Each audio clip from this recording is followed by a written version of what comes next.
কিন্তু কিছু জায়গাতে প্রশ্ন থাকে। আপনি যদি বলেন সমীর কথা, যখন সেকেন্ড হাফে তাকে মার্ক করা হচ্ছিল, সে স্পেস পাচ্ছিলেন না, সেই জায়গায় সোহেল রানাকে যেহেতু বায়ে পায়ে খেলেন তিনি, তা বাম পাশে যদি খেলতেন তাহলে জায়গা পেতেন, বা জামালকে নামানো যায় কিনা তখন প্রশ্ন করেছিলেন। আপনার কি মনে হয়নি যে এরকম? না, আসলে দেখেন আপনার সমীর যেভাবে স্টার্ট করেছে মানে আনবিলিভেবল একটা ম্যাচ। যখন আপনি প্রথম খেলবেন এরকম এনভায়রনমেন্টে, এরকম হট ওয়েদারে, সে যেভাবে খেলাটা শুরু করেছে আমাদের টিমের জন্য খুবই ইম্পর্টেন্ট একটা রোল তার কাছে, এবং সে সেটাকে খুবই ভালোভাবে অ্যাডাপ্ট করেছে। তো আমার কাছে মনে হয় যখন আপনার এই সিনগুলো আপনার অ্যাজ এ প্লেয়ার আমরা মাঠে দেখি, যারা আমাদের সাপোর্টিং স্টাফ থাকে তাদের চোখে পড়াটা অনেক জরুরি।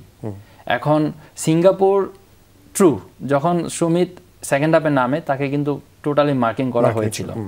ওই সিচুয়েশনে আমার কাছে মনে হয় যে হ্যাঁ ডিসিশন নেওয়া দরকার ছিল, এবং ওকে না উঠায়া ওর পজিশনে আরেকজনের খেলা ওকে একটু অ্যাডভান্স পজিশনে রাখতে পারতো, তাহলে হয়তো আমাদের অ্যাটাকগুলো আরও বাড়তো।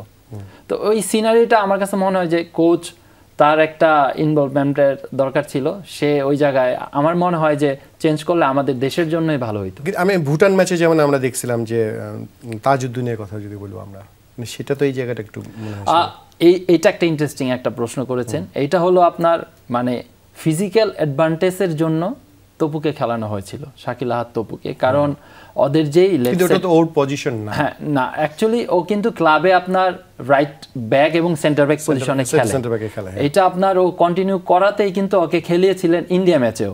আপনি দেখেন ইন্ডিয়া ম্যাচেও, হ্যাঁ ইন্ডিয়া ম্যাচেও কিন্তু সে খুবই ভালো খেলেছিল রাইট সাইডে।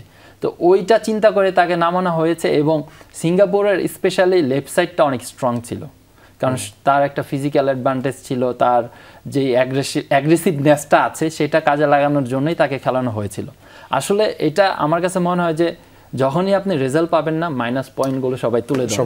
আমি সেই জন্যই হয়তো মাইনাস পয়েন্টের প্রশ্নগুলো করছিলাম, বিশেষ করে আমার সং এর দেখে মনে হচ্ছিল ওদের ডিফেন্স লাইনে একটু উপরে খেলে সম্ভবত সং, হ্যাঁ নাম্বার 7 খেলছিল যখন আর কি, ওই জায়গাটাও মনে হচ্ছিল।